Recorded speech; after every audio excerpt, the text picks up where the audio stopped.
Welcome to NARAL's The Morning After. Each Thursday, our podcast brings you the latest on reproductive health care, progressive politics, and the fight to keep abortion safe and legal. NARAL's The Morning After is a production of NARAL Pro-Choice Ohio. Find us on Facebook, Twitter, and Instagram at Pro-Choice OH. Enjoy the show. Hey, I'm Kelley. Hey, I'm Annie. Hi, I'm Gabe. So Annie's with us from the north.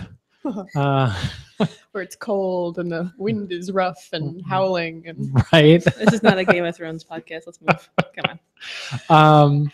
Okay, so you're out of Cleveland, as we all know, but the big news is out of Toledo. Correct.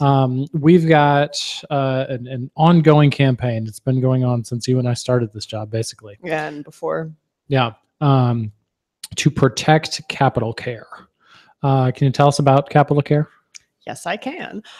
So in 2013, I believe, was the year the Center for Choice closed the other abortion clinic in Toledo, and now we're down to one clinic remaining in the Toledo area, which is Capital Care Network, like we said. It is open 3 days a week, and they are a small staff. They're locally owned. They have a small parking lot and are otherwise totally functional, just, like a little bit smaller. And they've been especially targeted by the trap laws that we've seen in Ohio in the past handful of years, especially restrictions in the 2015 budget that was specifically targeting Toledo around the transfer agreement particulars. Right. Toledo is where that all started. Correct. They, the different right to life factions across the state picked out Toledo, specifically went after the transfer agreement that one of the two clinics, I believe Center for Choice, had with the University of Toledo Medical Center. And they said, well,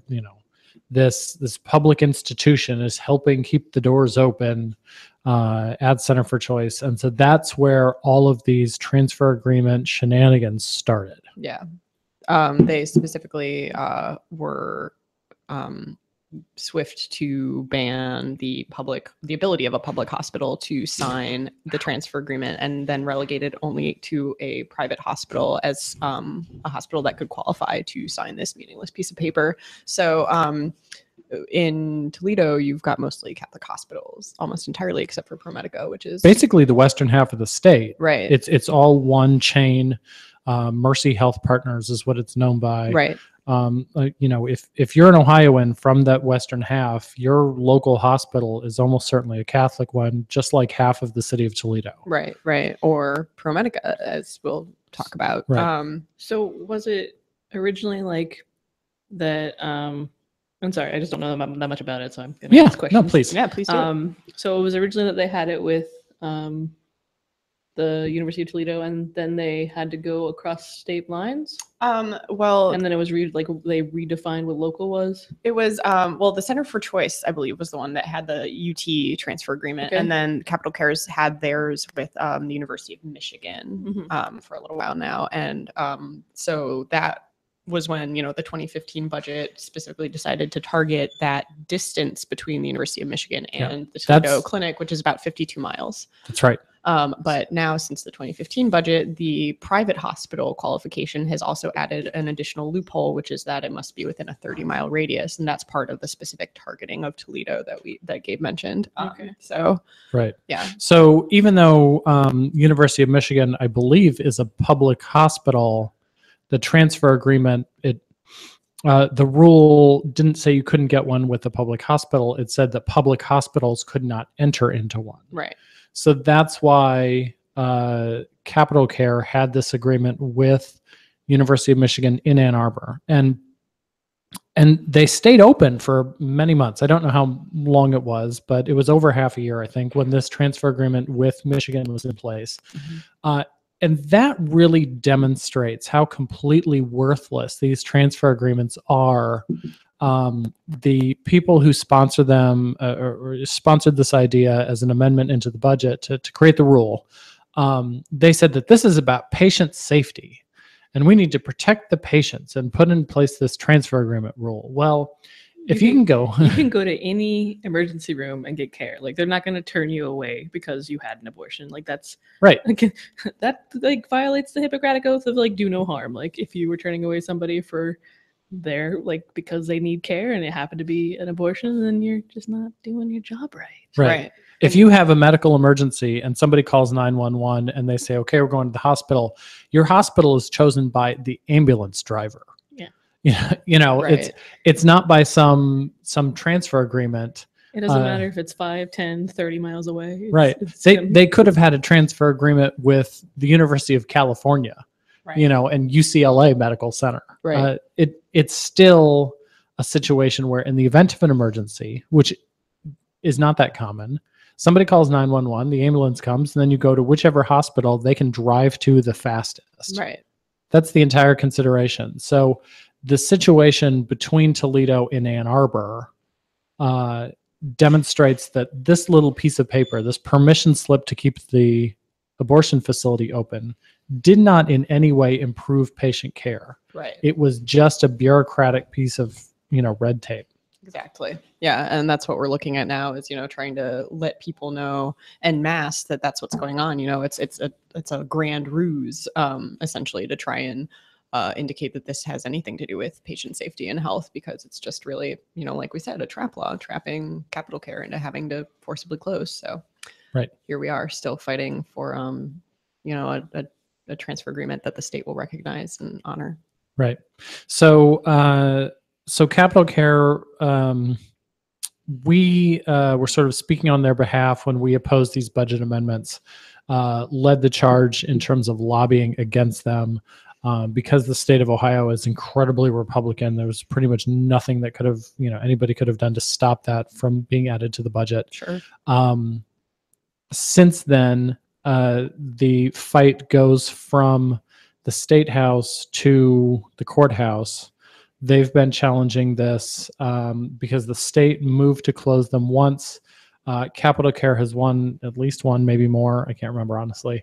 Court decisions, Lucas County, 2 decisions. And one of those decisions, the judge writing the opinion in favor of Capital Care, quoted the Whole Women's Health versus Hellerstedt Supreme Court case. It was the first time in Ohio where we saw language that Ruth Bader Ginsburg had written in defense of one of our own abortion clinics. And this wasn't something that was done because we were challenging based on the precedent created by Whole Women's Health, but the judge says, you know what, not only am I siding with this Toledo abortion clinic, I also believe that. And he just added in this language. It's an undue burden that does not improve patient care. And so therefore the transfer agreement rule is unconstitutional. Right. And although the Whole Women's versus Hellerstedt case was worded differently and fighting a different law that was based in Texas, we were hoping, that might happen, that it would not necessarily set an exact precedent, but give us sort of the judicial language by which to fight and specifically identify the undue burden piece and, remind everybody that this is totally unconstitutional. So, so this case continues on. Its next step is at the Supreme Court of the state of Ohio. Mm-hmm. It's going to have a hearing on September 12th. We'll be at that to see how it goes. We've been very vocal in advocating on behalf of the clinic.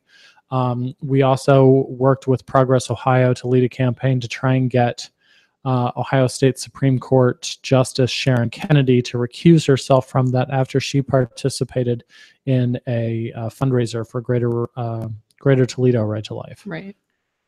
So, and is indubitably biased. So, yes, but, we don't have we don't have like the highest hopes in terms of our the people who will be hearing the case, and they're all pretty red. So we'll we're very nervous. But it's what, 5 Republicans and 2 Democrats, and one of those Democrats is an anti-choice Dem. I know. Yeah, there's 2 Dems. But... Never tell me the odds.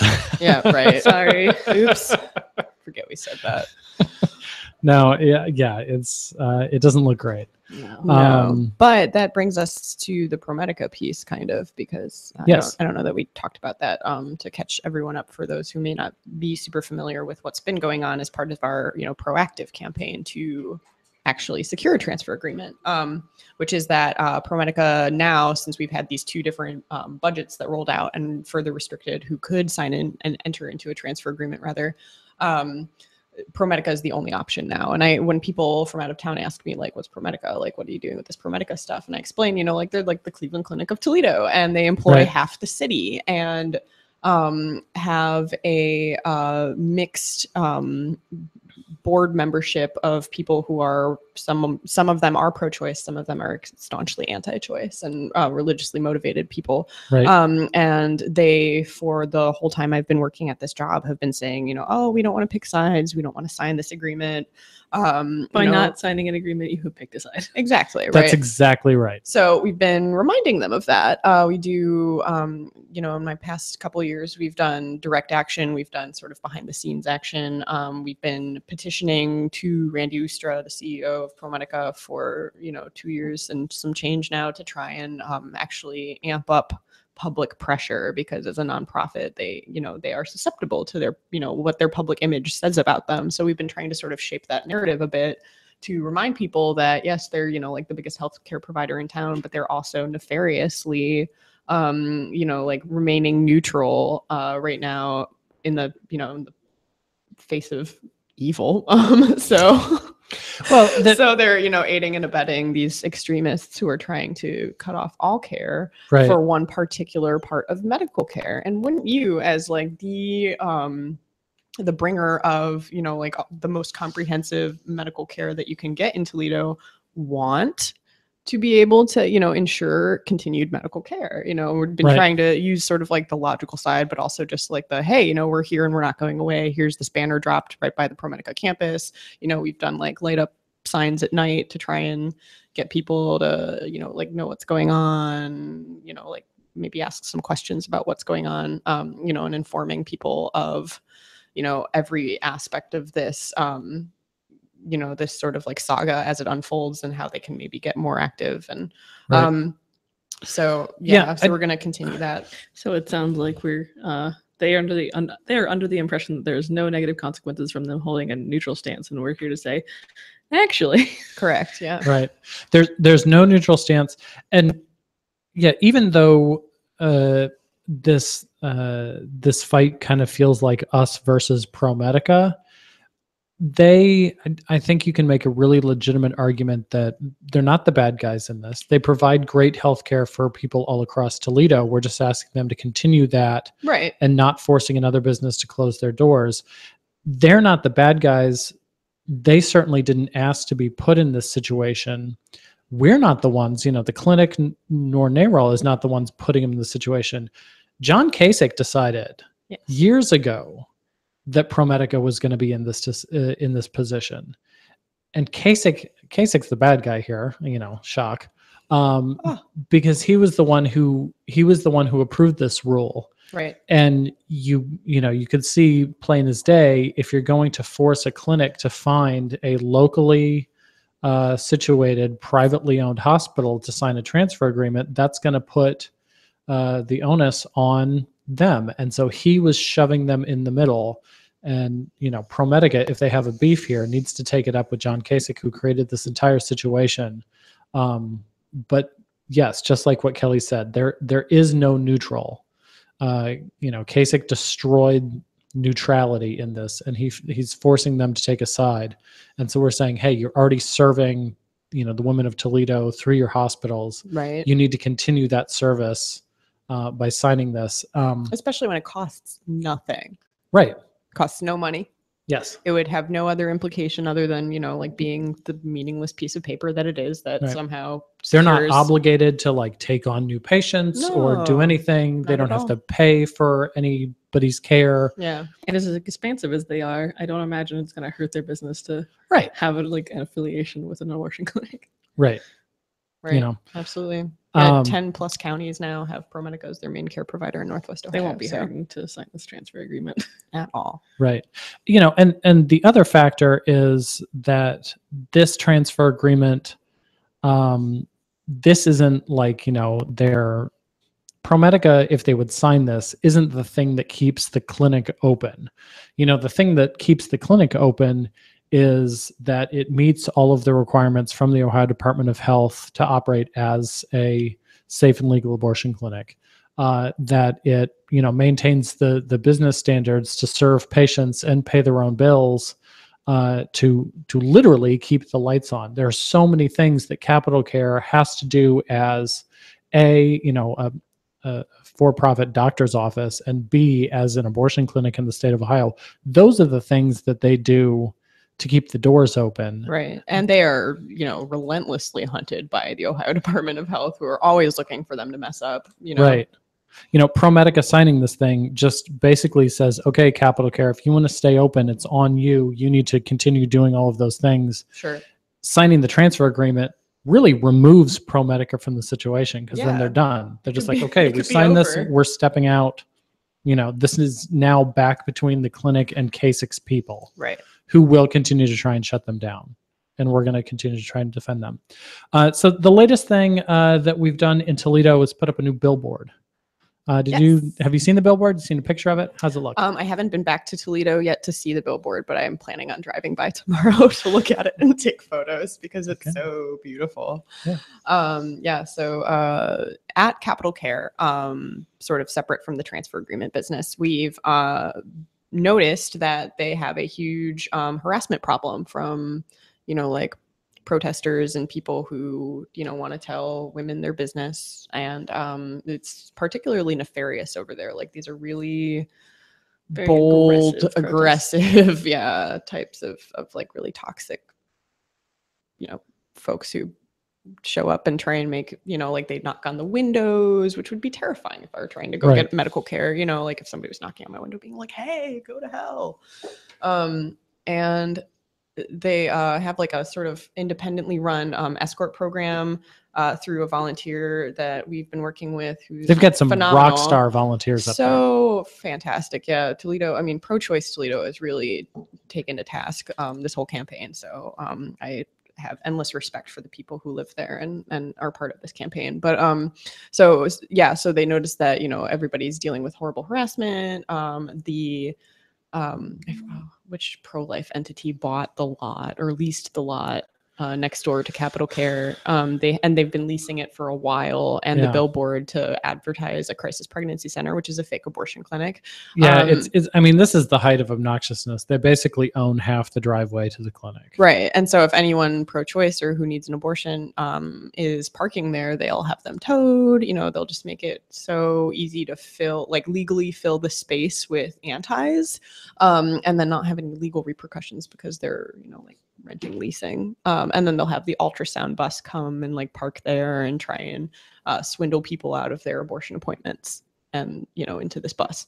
So that sounds like the worst thing ever. It's pretty nightmarish. Yeah. So again, total props to the Toledo volunteer crew because they do a really good job of making sure that the patients can stay as safe as possible. They have large umbrellas. They provide security by walking people in and out, and they're all volunteers. None of them are paid. They're just really wonderful, caring people. So, so we had looked at this billboard for ages, with the CPC messaging on it and advertisement to try and also, swindle people out of proper medical care if they're seeking an abortion and getting them into a fake clinic that will tell them lies. This was the CPC billboard before we put up ours. Right. So now we got an opportunity to be able to lease the billboard for a short period of time, and that handful of months might end up lasting longer, we hope, because we got a good deal. And then we decided to put a billboard message up that was a lot more affirming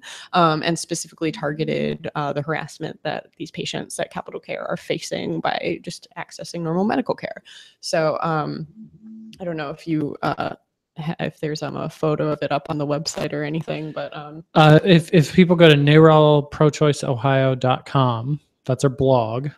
And if you look for this blog post, we'll have a picture of the billboard as the big cover photo for it. Right. And we'll have pictures up on our Facebook page too. Yeah. Separate from the billboard, City Council is also taking action. Yes. They are proposing a clinic protection ordinance that's very similar to the one that was passed a year ago here in Columbus. Right.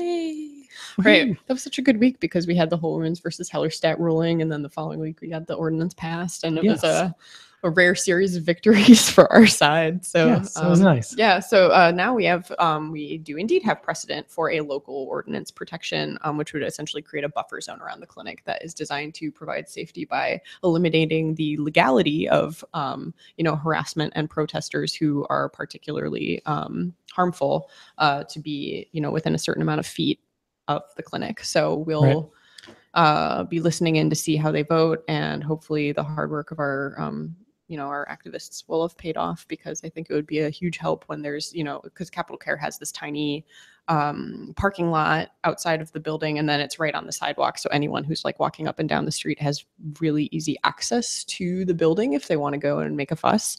So we're hoping that this will get passed and will provide a degree of safety for the people who come as patients. Right. So that hearing by Toledo City Council is on August 30th. Yes. And again, we will be there. Yeah, we will be there. We encourage anyone who can make it to go and sit in and let people know that, this is something that Toledo wants and needs. Right. That should be cool. Okay, so we'll keep an eye on Toledo. Elsewhere around the state, all across the state, we're staying active. You two are the field organizers. So I hear you're looking for interns.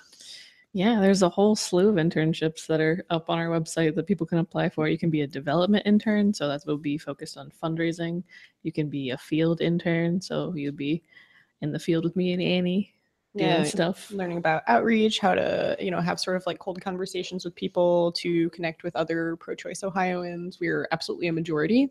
And I try and bring interns and volunteers when they do go canvass to places that have sort of like more of, what I would predict to be a pro-choice crowd. So we don't go to like the Feast of the Assumption and go canvass for abortion rights or anything. That would be uncomfortable. It would be. But, the general idea is that in the summer we're, and in the warm season in general, we're active in approaching people through tabling and canvassing to try and connect folks who care to actions that they can take in their own communities. So that would be a piece of the field internship. Yeah, and there's also a communications internship. Right, Gabe? Yes. Gabe. I've had a couple interns in the past that have been really terrific, in helping to put together graphics that we, if you can have some Photoshop experience, that's really great. Put together graphics that we throw up on the website, send up by emails. You wouldn't believe what we can do with spreadsheets to try and track all of the votes. It's nerdy stuff. It's making nerdy things look pretty and palatable. Yes, there we go. I can words. And palatable to people who don't understand spreadsheets and statistics, I guess. Yes. Or would rather look at prettier things. Yes. Right. So if you want to be a communications intern, you can apply on the website. And we also have a policy intern, so you would get to hang out with Jamie. Right. And like go to a lot of committee meetings and listen to legislators talk about how terrible we are. It's way more fun than that. It's anger-inducing. That's true. But I got to tell you, a policy internship with an organization that's in and around the State House every day, it's actually a legitimate door opener to a lot of jobs. I'm not trying to toot our horn here, but we have impressive past interns. Yeah. Getting that experience, going to State House committees, just knowing where to go and what the process is like. Navigating the State House is definitely a skill. It actually is. So there's if you're interested in either looking at a career in state government, or just wanting to be involved in legislation and to learn more about how it works, a policy internship is really terrific. And then the last one is our development intern. Our current development intern is right now working on putt-putt golf tournaments to support NARAL. So, there's some fun gigs that you get to work with. Development internship is more like event planning, I'd say. Yeah, It can be. Yeah, definitely. And I mean, that's a very valuable internship if you are interested in doing specifically nonprofit work. Right. Because development is a very, very, very in-demand skill in Yeah. the nonprofit world. Yeah. Yeah. Okay. So apply for internships, prochoiceohio.org. Come hang out with us. Check out the Get Involved tab on our website. So, annually, this is a new thing, the taco or beer challenge. I think this is the third year they're doing it, maybe. Yeah. Yeah, because it came Newish. after the ice bucket challenge. Yeah. Right. So this But is, it's stuck around longer. yeah, What this is it? This is an annual fundraiser for the NAF, so the National Network of Abortion Funds. And basically you either eat a taco or drink a beer or both. And Can do. Yeah, well, I can do one of those. Right. And you take a picture of yourself doing so for your social media and tag other friends to do so. And the idea is either you raise awareness for abortion funds or you donate, or both. I did Right. both last year, and now I'm a monthly donor to the abortion fund here in Ohio. Women Have Options Ohio. They're great. So, yay tacos, yay beer, yay abortion. Right. If you go to Women Have Options Ohio on Facebook, they have an event, and it's It the goes till event. mid-September. Yeah, the event says that it's for August 17th, but it's really just for all the For time now that you until- choose to yeah. do this. Right. You could do it more than once. Right. Yeah, I guess, I mean, If you August want is a very taco-focused month for some reason, at least in my brain, but it could just be that I've done this, so I'm now associating tacos in August. Right. I'm not sure who created it. I remember first hearing about it from an activist, and she's a writer named Andrea Grimes on Twitter. She's one of those people that just tweet a lot and write legitimate things about reproductive rights, about abortion access. I'm not sure if she's based out of Texas, but obviously with so Probably. much going on in Texas, that's what the majority of things I've seen her write about. And then I started to see tweets where she was just, tweeting about this. And I'm not sure if she created it. I feel like if you're not Um, in Atlanta, Chicago, Ohio, or Texas for reproductive rights, like, what are you doing? Well, I mean, maybe you're just working at North a clinic. Carolina. Yeah. Right. No, that's just where I feel like I know most of the reproductive justice advocates. Is like those 4 areas. Yeah. But I mean, there's like you could make a commitment to yourself. Like, you decide to do Taco Tuesday for the next 4 weeks, and every time you get tacos, you donate as much as you ate in tacos to your local abortion fund. That's a good one. Yeah, I mean, there was a bar in South Carolina that they had 75-cent tacos on Tuesdays, and if you managed to eat like 12 tacos, then that's so many dollars that you could donate. I can't math that fast. I'm sorry. They used to be 50 cents. It was easier at one point. So yeah, challenge yourself to eat as many tacos, I and think that would be however many $9. however many tacos that is, Yeah. donate that much to abortion funds. Yeah, $9 a week, 4 weeks, and then you've come up with, something that's a So nice chunk of money. $36. I can do that math. Wunderbar. Yeah, and if you're looking for something especially localized, if you're in the Toledo area and you do want to stay involved, peripherally, they do have their own local abortion fund. They're called the Agnes Reynolds Jackson Fund, which I believe has their own Facebook page. I have no idea about the existence of that. What? What is it? It's the Agnes Reynolds Jackson Fund. It's the Aggie Fund. Agnes Reynolds Jackson. Yes. I seriously have never heard of this before. Yeah, they're very small, they're donation based, people can give to the Aggie Fund. It was founded after Agnes Reynolds Jackson, who's a pro-choice advocate, and I think a healthcare provider in the Toledo area. And if I'm butchering this, then I'm very sorry. I think Preterm also has their own abortion fund. Preterm does. And Preterm is also a NAF clinic, National Abortion Federation clinic, so they get NAF funds. Right. That's how I funded partially my abortion. So in Toledo they have Aggie Fund, and then they do an annual. It's run by Anita Rios, our friend, Yes. who is Toledo based and Former candidate for governor, Anita Rios. correct. Yes, and then also at one point was the acting president of the Ohio chapter of NOW, and I think now she's sitting as vice president. Okay. But she's still very active managing the Aggie Fund with another volunteer named Marcy, and Marcy has a garage sale fund every year where people can donate things, and they have a garage sale at the Old West End Fest in Toledo, which is a popular like sort of street party in the Old West End neighborhood. And then this past fest in June, I think they made $1,000. So it's Nice. you know, for them that's pretty good. They've done some other Aggie funds like their own variation of taco or beer challenges kind of thing locally. So if you do want to do the taco or beer challenge, you can also look into giving your money to the Aggie Fund specifically, which now that, you know, Toledo's situation is so dire, might appeal to some people. So Right. Okay. That's really cool to know. Does anyone know if there's a taco flavored beer? somewhere, Cumin, lots of cumin. I'm sure it exists. If not, and you listeners out there create taco flavored beer, please donate profits to the Aggie Fund in Toledo, Ohio. Yes. Oh man, they'd be thrilled. I don't know how much money a taco beer would make. It would go well at Weird Beer Night.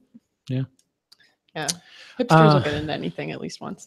Okay, the next thing on our agenda, Kelley, you pitched this idea out there. You want to set it up? Sure. So the DCCC, which is the Democratic Congressional Campaign Committee, D-Trip. D-Trip. Okay. D-Triple-C. D-Trip. I believe you, but okay. Yeah.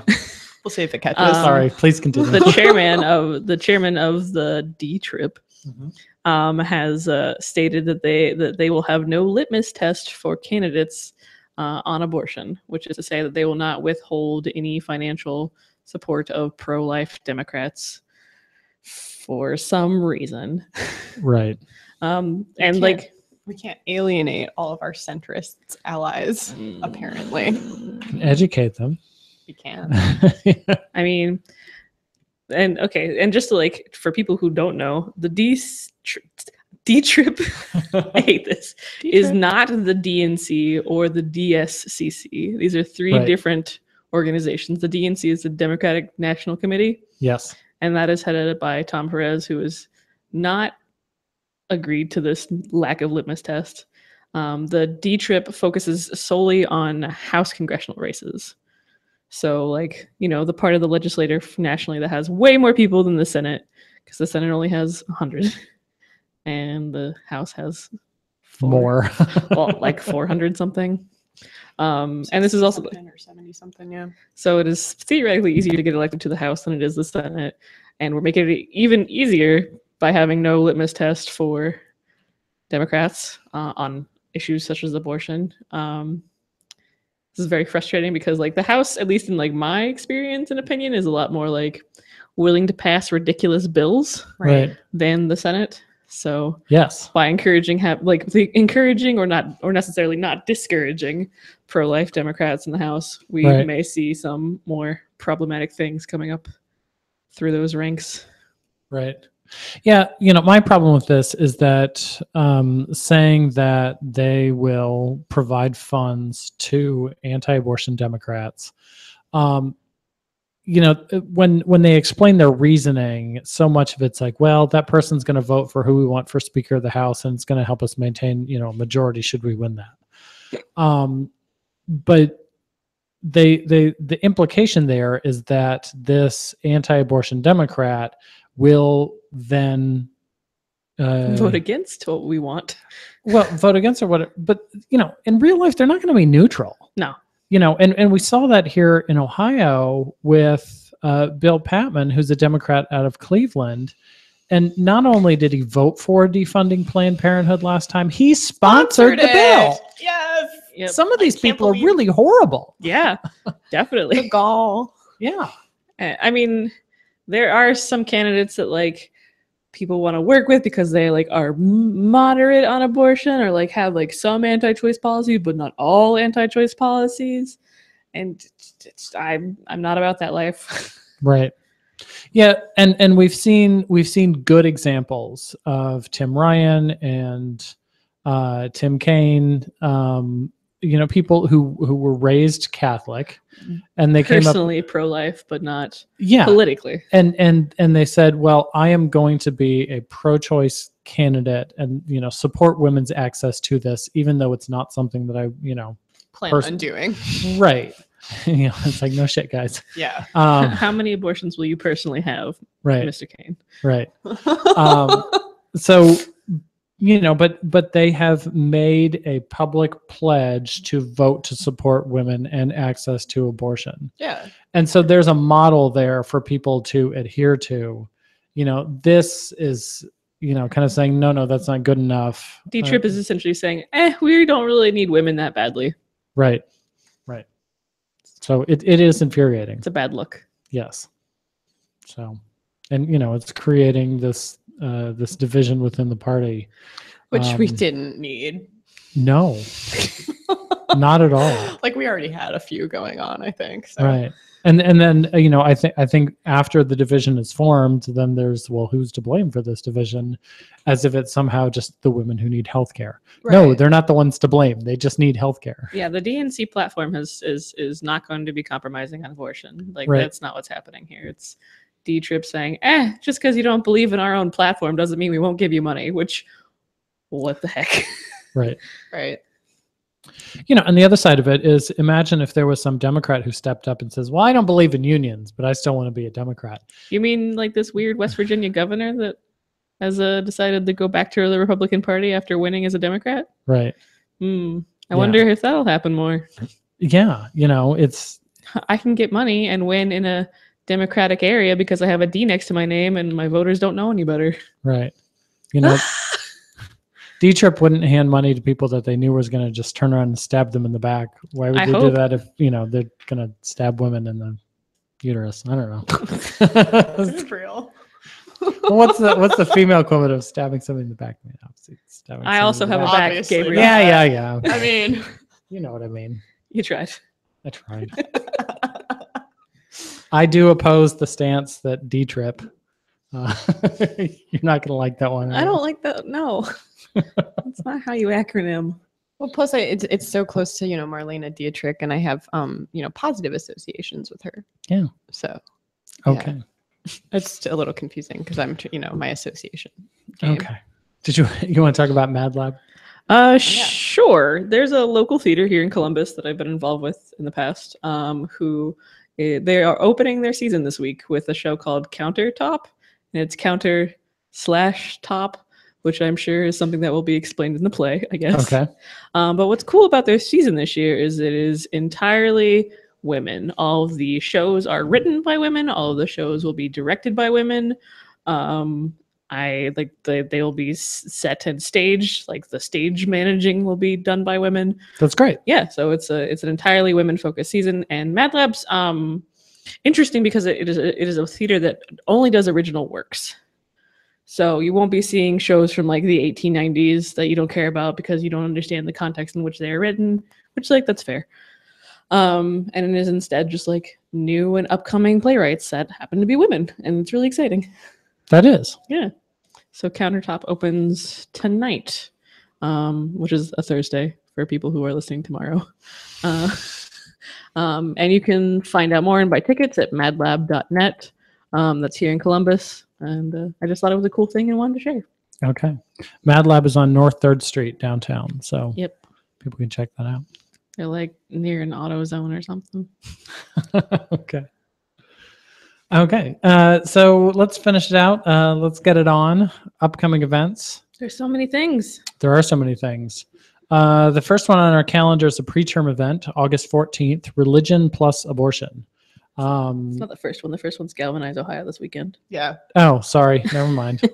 Tell them about Galvanize Ohio. Galvanize Ohio is a training for like women who want to be involved with organizing and running for office and entrepreneurship. So there's like 4 different tracks, the 3 of 4 I just mentioned. So like if you're interested in running for office, there's a track for you. If you're interested in grassroots organizing, there's a track for you.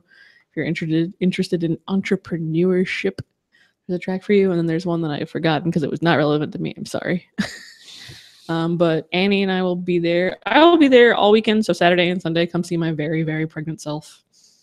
And then Sunday, Annie and I will both be there and we will be tabling. So you can talk to us more about our internships and get all the cool buttons that I have made, including one that we didn't hope we would need, but now do. So come get some pro-choice Democrat buttons. Oh my God. Okay.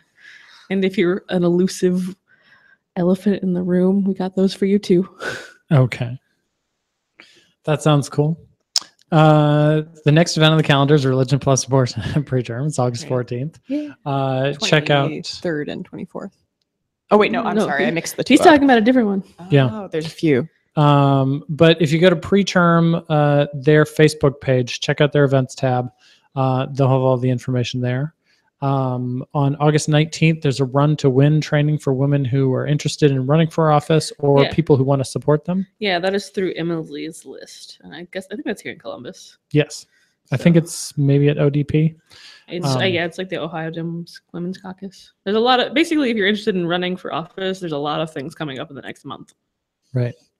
Look for the Ohio Democratic Women's Caucus Facebook page and or just go to our Facebook page and click on events. You'll find information there.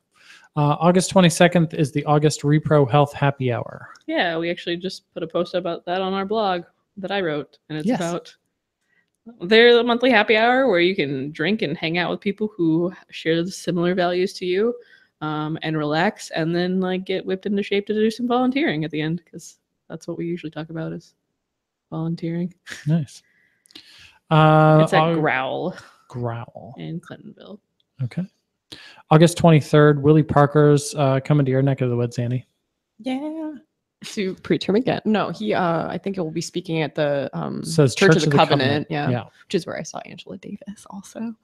Oh. So which is also on the Case campus, Case Western Reserve, on Euclid Avenue. So you can still, I think, reserve tickets, and I think it's $10 and $5 for students. So there's a Facebook event through preterm that's up, and then I'm sure if you Google Willie Parker Cleveland, if you can't find preterm or anything like that, then they'll have publicized it far and wide, because Willie Parker, if no one knew, is a big deal. So yes, everyone will be there except for me, right? I think so. Yes. Yeah. Sorry. It's okay. And then the last thing on our schedule to talk about, the date is changing. So NARAL Pro-Choice Ohio is putting on a mini golf classic, a putt-putt fundraiser. I just seconds ago got a text from Pam. The date is changing, so we will be putting out new information as soon as that gets rescheduled. Oh, okay. So there was a conflict there. So, alas. But it was a great event when it was held up in Cleveland last month. We'll be holding it here really once school gets started and college kids are back in town to come fundraise and putt-putt. So that'll be fun. Yeah, and if you've ever participated in like the abortion bowl-a-thon or something like that, it's kind of a similar fundraising specific concept where you have a team and then you have a fundraising goal to be on the team, and then you could also, if you can't make it, sponsor a hole and can contact us to put your name on a hole.